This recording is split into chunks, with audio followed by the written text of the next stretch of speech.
Hello friends, இந்த வீடியோவில் நம்ம இன்னைக்கு லைன்ஸ்கேட் பிளேல ஒரு மிஸ்ட்ரி த்ரில்லர் படமாக வெளியான ஸ்லீப்பிங் டாக்ஸ் படம் எப்படி இருக்குன்னு தான் பார்க்க போறோம். இந்த படம் லைன்ஸ்கேட் பிளேல தமிழ் டப்பிங்ல அவைலபிளா இருக்கு. ஆடம் கூப்பர் டைரக்ஷன்ல ரசல் க்ரௌ, கேரன் கில்லன், மார்டன் சோகாஸ் மற்றும் பலருடைய நடிப்புல இந்த படம் வெளியாயிருக்கு. படத்துடைய ரன் டைம் 1 hour 50 minutes இருக்கு. ஈயோ சிரோவி எழுதின புக் ஆஃப் மிரர்ஸ் அப்படின்ற நாவலை பேஸ் பண்ணி இந்த படத்தை எடுத்திருக்காங்க.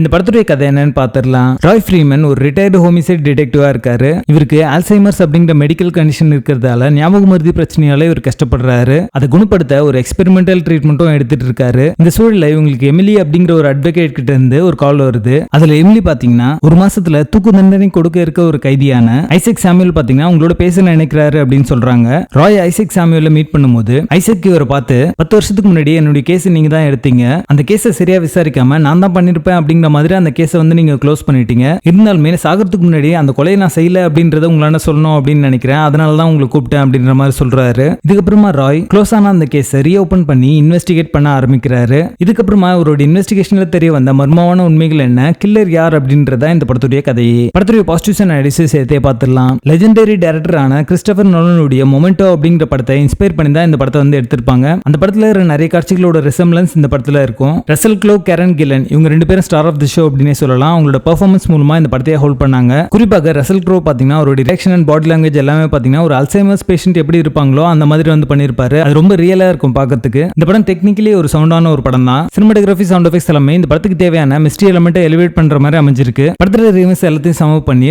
ஒரு அன்பிரெடிக்டபிள் கிளைமேக்ஸ் கொடுத்திருந்தாங்க அப்படின்னே சொல்லலாம். பட் இந்த கிளைமேக்ஸ் வந்து அன்பிரெடிக்டபிளா இருக்கணும் அப்படின்றதுக்காக தேவையில்லாத நிறைய கேரக்டர்ஸ் ஆட் பண்ணி அவங்களையும் ஒரு சஸ்பெக்ட் மாதிரி வச்சிருப்பாங்க. அந்த சீக்வன்சஸ் எல்லாமே செகண்ட் ஆக்ட்ல ரொம்ப டிராகிங்கா இருக்கு பார்க்கிறதுக்கு. படத்துடைய பேசிங் டீசென்ட்டா இருக்கும். மொத்தத்துல இது ஒரு one time watchable mystery thriller படமாக வந்திருக்கு. படத்துல ஸ்ட்ராங்கான அடல்ட் கண்டென்ட் இருக்கு. சோ ஃபேமிலியோட பார்க்கிறதுக்கு வாய்ப்பே இல்ல. ஸ்லீப்பிங் டாக்ஸ் படத்துக்கு எங்களோட ரேட்டிங் 6 out of 10.